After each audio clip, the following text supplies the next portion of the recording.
Good morning, Earthlings. Good morning, everyone. Aaron here, aka AJ, aka Papa. It is January 26th, 2020, and I am back with another vlog to feast your eyes and ears indubitably upon my little morsels of panache and spitfire. I'm getting a little bit later of a start than normal because I actually don't have to work until 11 today, which is an extra hour for me. Sundays are a little bit different hours at the bookstore, but I'm heading there for an 8-hour shift today. So I slept in a little extra, which was nice. Yesterday was a great day. I started it off by getting to see my mom in the morning for a little bit, and then I worked a 4-hour shift at the bookstore. And then when I was coming out of the bookstore, my mom was waiting there again, and so we came back to the apartment, and I had brewed her some kombucha, so she was picking that up, and she got to see Zachary, and we sat and chatted for a while, and I gave her some banana bread that I had baked, and then that was great. And turns out Zach was going to be having company again last night, so it was really cool. I delivered some, but not the entire night. And then when I got back, Zach had friends, and so it was just a lot of fun and a very laid back evening, and it just was very enjoyable. While Zach and Josh were playing video games, I read a bunch more in The Lightning Thief, and I think probably the next time I sit down to read it, I'll finish it.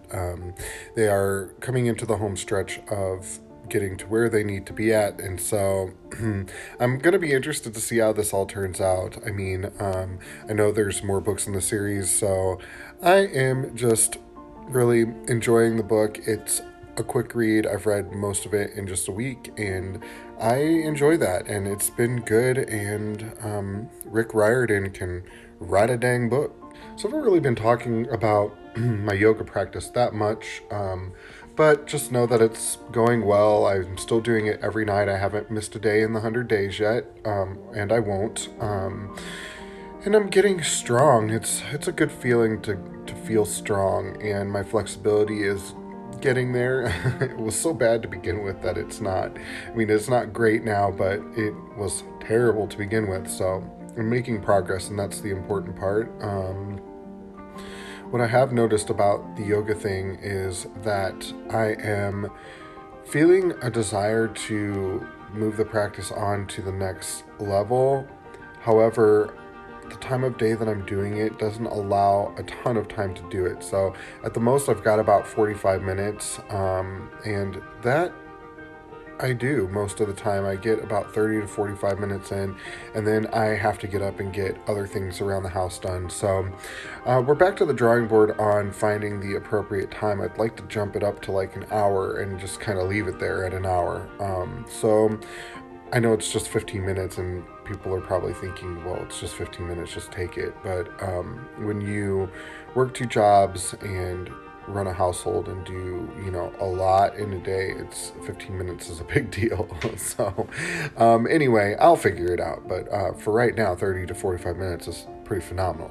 I was randomly watching a video of quite frequently I'll watch like celebrities what I eat in a day stuff, and I don't know why, because I'm not really like celebrity obsessed, but it's just interesting to me how people eat. But I was watching a video of Susan Lucci's what I eat in a day, and she made an interesting comment that I realized that I have experienced as well, and that is that when she started working out, she naturally began to crave healthy foods. And what's interesting is with me doing yoga now, I have really felt this like compulsion towards healthier foods.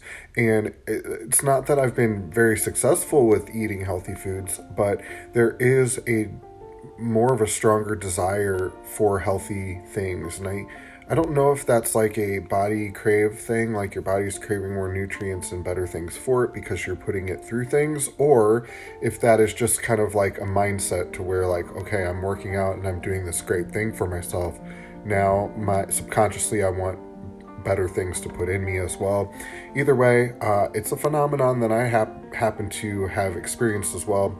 I think that the next time we go grocery shopping, we will make some better choices as to what we put in the house. I know Zach has expressed an interest in maybe eating a little bit healthier as well. So This isn't going to become a food channel. I know it kind of started that way, sort of, in a way, but it's not going to become that. If at the most, I would probably just share pictures of food at the end of videos as just kind of beautiful food footage, which I did enjoy that part of it. So I don't know.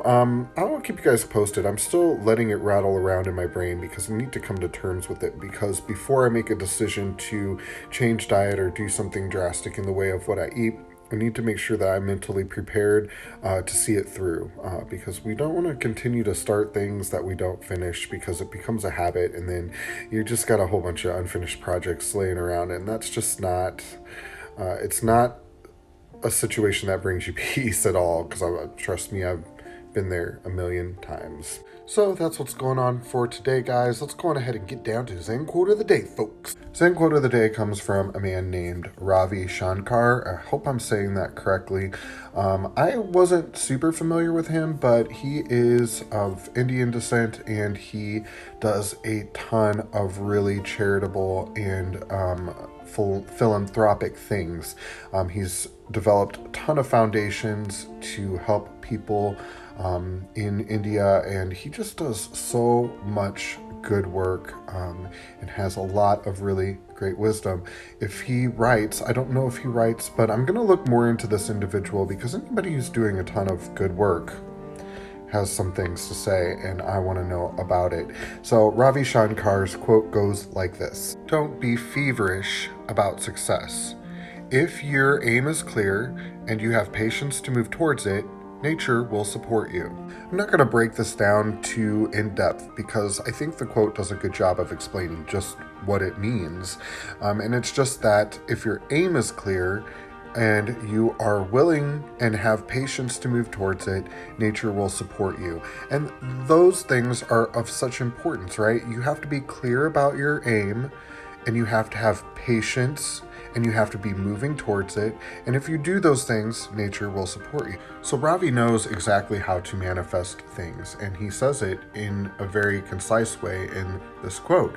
And the first step is to be clear about what it is that you want. If you are clear about your aim, this is why we wrote down in our journals what it is that we want to accomplish, and get very clear about it. Get very descriptive about what it feels like, what this success looks like, how it is that you want it to be situated. Not how you got there, because that's not of importance. The universe takes care of that. But how it feels in the moment, what it looks like, what the situations are that you are in when you have that thing, or what you feel like when you have achieved a certain state of mind that you're looking for. And the first step is to be clear about it. So the reason why I chose this quote is to just kind of solidify what we've already begun, and just to bring to your attention that it's not just, a new thing that we're coming across, a new thought process on manifestation. This has been around for forever, and people from all different walks of life know that this is true about the universe, that this is how you come to getting the things that you are hoping for. Now, the next thing he says, that if you are clear about your aim and you have patience to move towards it, okay? So patience is a huge part of it, right? We can't infuse this desire with impatience, because it's a negative emotion. It brings stress, it brings anxiety. And when you feel those things in conjunction with the thing that you want, the thing that you want moves further away from you. Or the thing you want, every time you encounter it, comes with stress and anxiety, and you don't want that, right? You got to feel good about what it is that you are wanting to manifest. And secondly, you have to have patience to move towards that goal. And so when I talked to you before about if there's a specific skill set that is involved in the thing that you want to do, or the job that you want to get, you have to practice that skill set every day, right? You have to prepare the space for it. You have to be prepared for when the opportunity arises.